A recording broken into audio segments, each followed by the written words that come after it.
Congratulations to all the graduates sa buong mundo. Now, graduation is the moment of success. Sa kahit elementary pa lang ka, pag nagka-graduation na, parang nagiging successful na yung yung pinaghirapan mo, 'di ba? Sa high school din ganun. Pag nag-graduate ka ng high school, nagiging successful ka din. Kasi you will step up. Mag-i-elevate yung next chapter na ka sa buhay mo.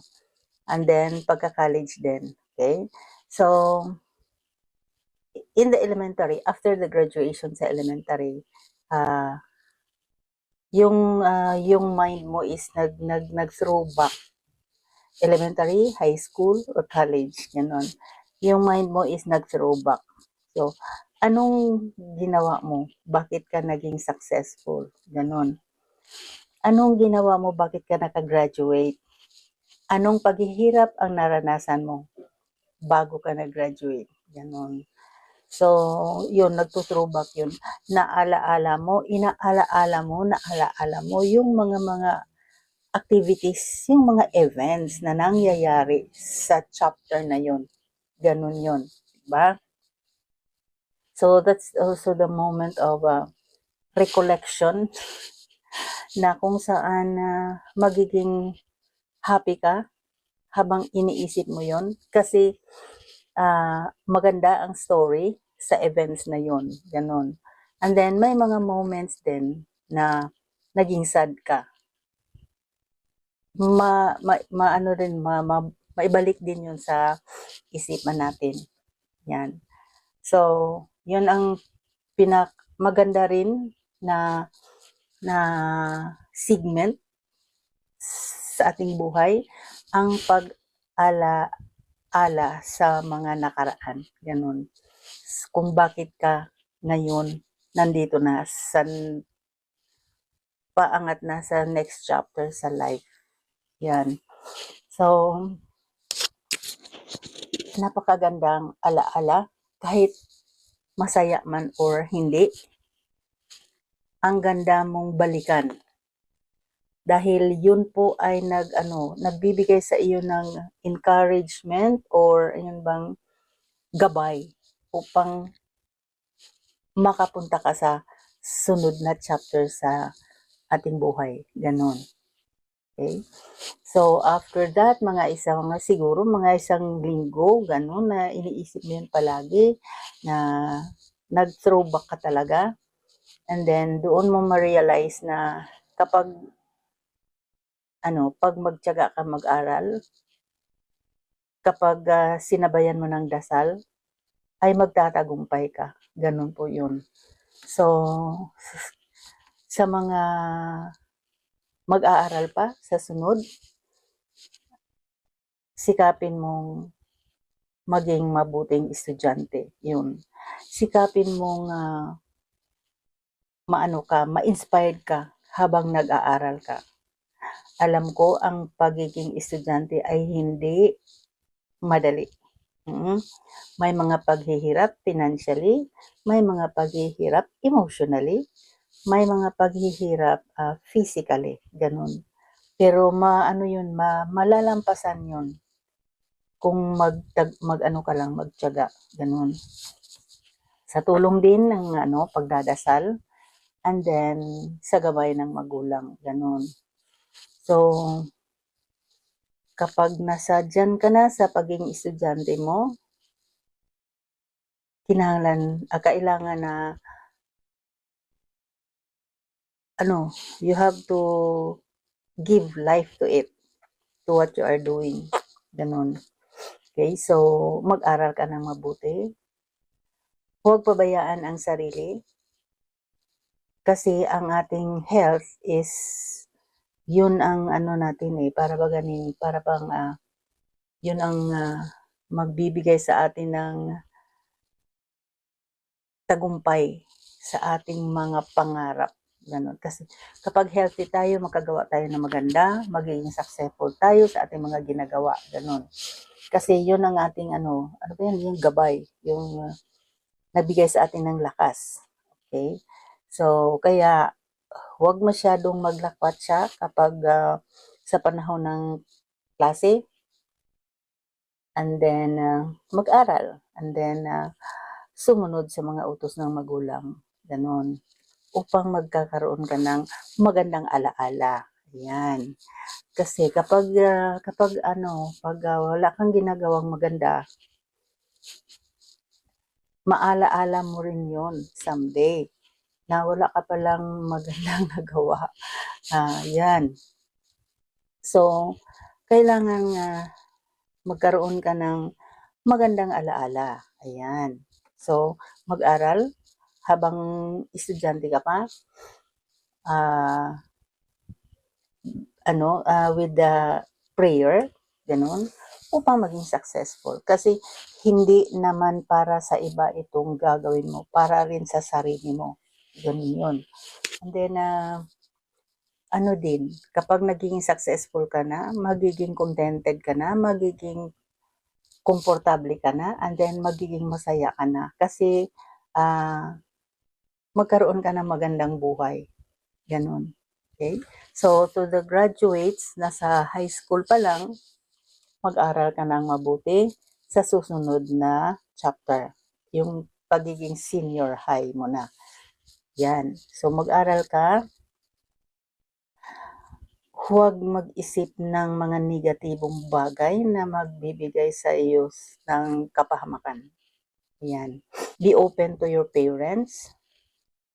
And then,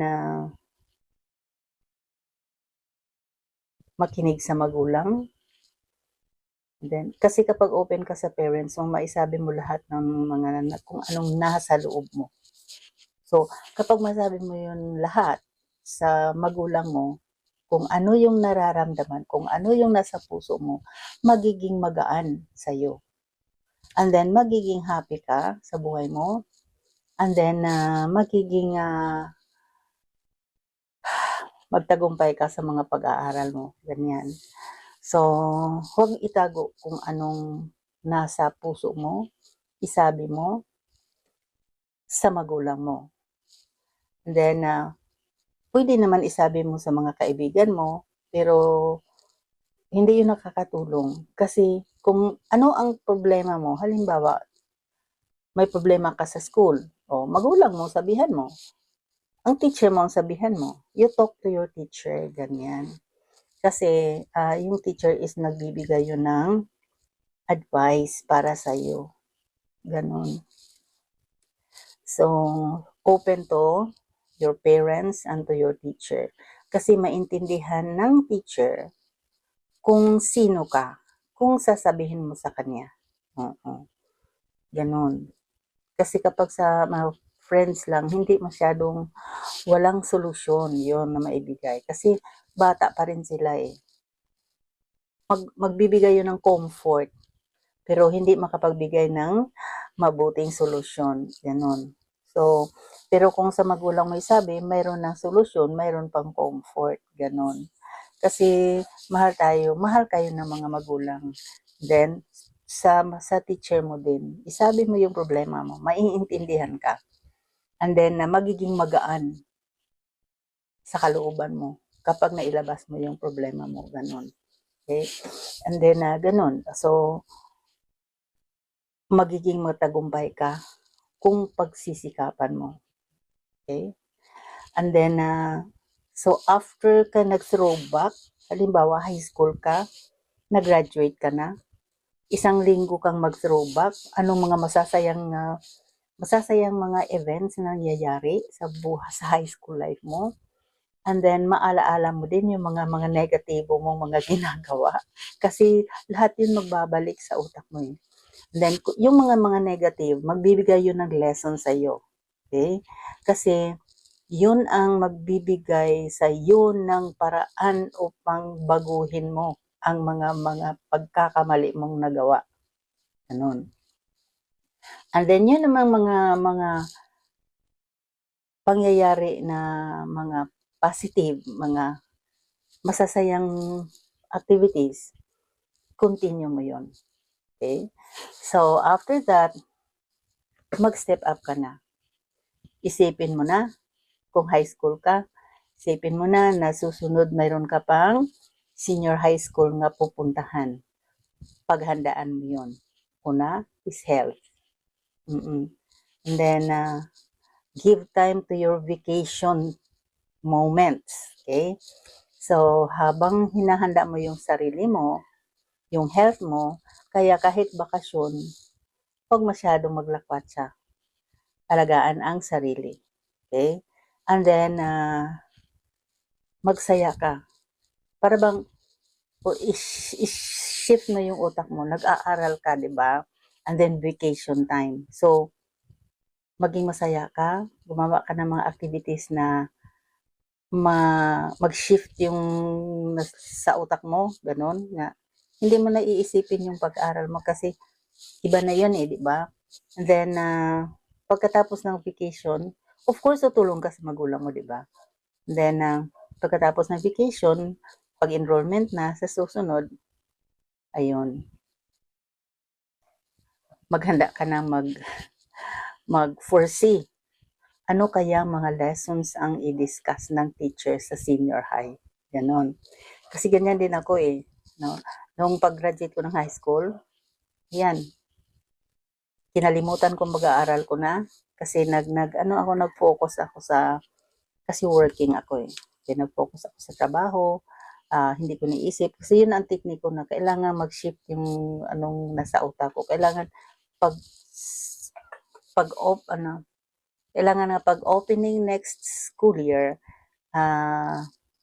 nagiging fresh na naman yung utak ko, ganun.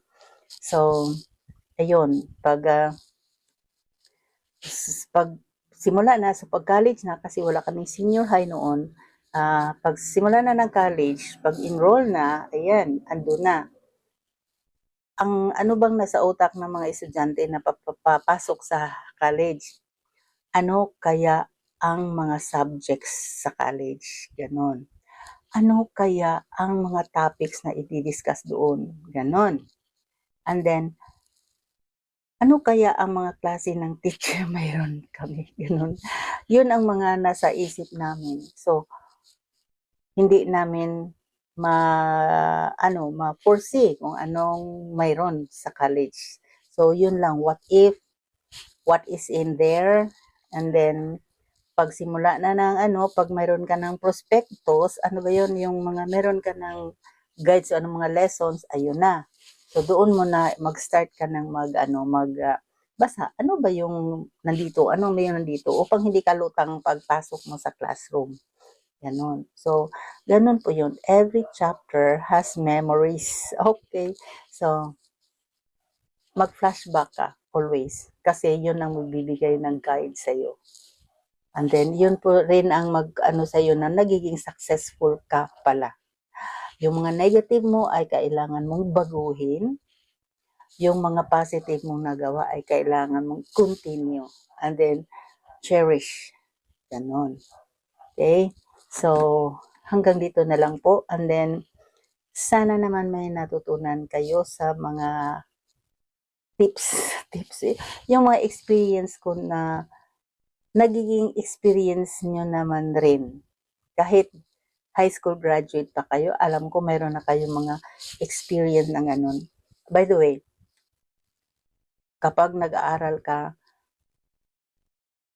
hindi ibig sabihin na focus ka lang sa lesson mo. Kasi magiging, hindi maganda yan Kasi, kaya, habang nag-aaral ka, of course, bigyan mo yan ng malaking panahon. Pero, ka rin, yun bang, magbigay ka rin ng kasiyahan habang nandun ka sa pag-aaral mo sa chapter na yon. Yung you enjoy it. Maging masaya ka. Huwag mong, do not think of the subject, the lesson, and the teachers to be kanang bored, magiging bored ka or burden to yourself, ganun. So, mag-enjoy ka, magsaya ka. Go with your friends habang nasa paaralan ka, pero pag may klase na, huwag ka nang focus ka na sa pag-aaral. Ayun. Okay? So hanggang dito na lang, and then to the graduates again, congratulations, and then to those awardees, congratulations also, and then yung hindi pa nakagraduate, magsikap kayong mag-aral para ito sa kabutihan at sa kagandahan ng buhay niyo, future. Okay? Ginawa ito sa magulang niyo dahil gusto nilang umangat ang buhay niyo someday. Okay? So that's all, and thank you. Bye-bye.